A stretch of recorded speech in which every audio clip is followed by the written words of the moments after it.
اعوذ باللہ من الشیطان الرجیم بسم اللہ الرحمن الرحیم۔ شروع کرتا ہوں اللہ کے نام سے جو بڑا مہربان نہایت رحم والا ہے۔ الف لام میم صاد، یہ ایک کتاب ہے جو آپ کی طرف نازل کی گئی ہے، لہٰذا تمہارے دل میں اس کی وجہ سے کوئی تنگی نہیں ہونا چاہیے۔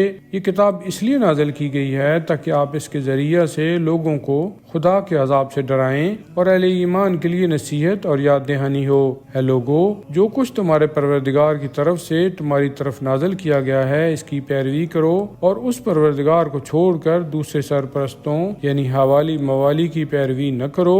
تم لوگ بہت ہی کم نصیحت قبول کرتے ہو، اور کتنی ہی بستیاں ہیں کہ ہم نے انہیں تباہ کر دیا، بس ہمارا عذاب ان پر راتوں رات آیا یا جب وہ دن میں قیلولہ کر رہے تھے یعنی سو رہے تھے۔ جب ہمارا عذاب ان پر آیا تو اس کے سوا ان کی اور کوئی پکار نہ تھی کہ بے شک ہم ظالم تھے۔ بے شک ہم ان لوگوں سے بھی بات پرس کریں گے جن کی طرف رسول بھیجے گئے تھے، اور خود رسولوں سے بھی پوچھ گچھ کریں گے، پھر ہم پورے علم کے ساتھ ان کے سامنے سب حالات و واقعات بیان کریں گے۔ آخر ہم غیر حاضر تو تھے نہیں، اور اس دن وزن یعنی اعمال کا تولا جانا بالکل حق ہے، بس جس کے پلے بھاری ہوں گے وہی کامیاب ہوں گے، اور جس کے پلے ہلکے ہوں گے وہ اپنے آپ کو خسارے میں مبتلا کرنے والے ہوں گے، کیونکہ وہ ناانصافی کرتے تھے۔ اور ہم نے تمہیں زمین میں تمکین دی یعنی اقتدار اور اختیار دیا، اور اس میں تمہارے لیے زندگی گزارنے کے سامان فراہم کیے، مگر تم بہت ہی کم شکر کرتے ہو۔ بے شک ہم نے تمہاری تخلیق کا آغاز کیا اور پھر تمہاری صورت گری کی۔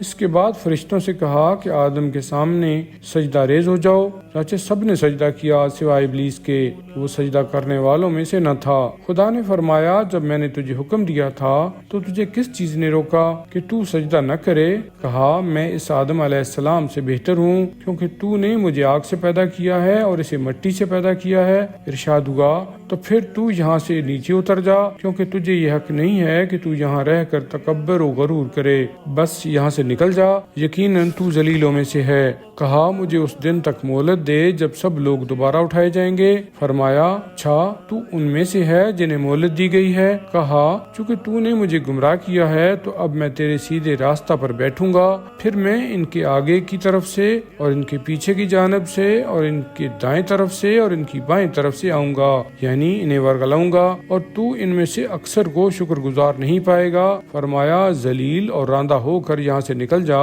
میں تجھے اور اسے جو ان میں سے تیری پیروی کرے گا تم سب سے جہنم بھر دوں گا، اور اے آدم، تم اور تمہاری بیوی دونوں اس بہشت میں رہو اور جہاں سے چاہو اور جو چیز دل چاہے کھاؤ، مگر اس درخت کے پاس نہ جانا ورنہ ظالموں میں سے ہو جاؤ گے۔ تو شیطان نے جھوٹی قسم کھا کر ان دونوں کو وسوسہ میں ڈالا تاکہ ان کے وہ 70 والے مقام جو ایک دوسرے سے پوشیدہ تھے ظاہر کر دے، اور کہا کہ تمہارے پروردگار نے تمہیں صرف اس لیے اس درخت سے روکا ہے کہیں فرشتے نہ بن جاؤ یا ہمیشہ زندہ رہنے والوں میں سے نہ ہو جاؤ۔